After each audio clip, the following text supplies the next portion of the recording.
Salut et bienvenue dans cette nouvelle vidéo. Aujourd'hui, je vais t'expliquer le fonctionnement de l'outil baguette magique. Pour cela, j'ai choisi deux images. On a l'image ici et l'image del logo. L'outil baguette magique est un ancien outil de Photoshop qui se trouve derrière l'outil sélection rapide. On clique et on maintient le clic, on voit l'outil baguette magique en bas de l'outil sélection rapide. On choisit l'outil baguette magique. L'outil baguette magique se base sur une seule couleur pour faire sa sélection. Par exemple, on a notre logo ici. On veut choisir la couleur blanche ici. Je clique. On a une sélection qui sélectionne uniquement le blanc. Mais on a le blanc un peu sombre là qui n'a pas été sélectionné. Quand on utilise l'outil baguette magique, il faut jouer avec la tolérance. Augmentons par exemple la tolérance. Je vais choisir 100 comme tolérance. Entrée. Je vais recliquer sur le même blanc pour qu'il me fasse une sélection de cette couleur blanche et la couleur la plus proche de ce blanc. Donc je clique. On a le résultat ici.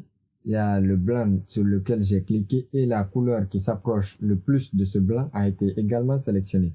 On remarque que le blanc qui est en dessous de la sélection n'a pas été sélectionné. Pour sélectionner cette zone aussi, ou sélectionner tout le blanc qui se trouve sur notre image, on décoche cette case. Une fois cette case décochée, CTRL D vous désélectionnez. Il suffira simplement de venir cliquer sur la couleur que vous voulez et la sélection va se faire sur toutes les parties contenant cette couleur dans votre image. Je clique pour essayer. On voit une sélection qui s'est faite sur le blanc et sur le blanc du dessous également. Choisissons par exemple de sélectionner l'orange qui se trouve ici avec le nez. Je clique et on voit une sélection qui s'est faite. On va aller maintenant sur l'image contenant la lune.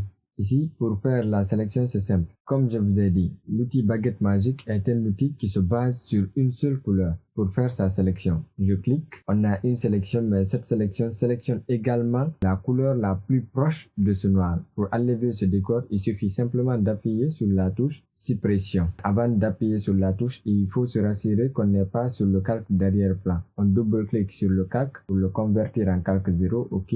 J'appuie maintenant sur la touche suppression pour supprimer le décor. CTRL D. C'est comme ça qu'on fait un détourage rapidement sur les images à fond uni, c'est-à-dire les images qui ont un fond d'une seule couleur. Sur ce, on va se limiter ici. Si cette vidéo vous a plu, je vous invite à vous abonner à ma chaîne pour me soutenir. À très bientôt pour une nouvelle vidéo.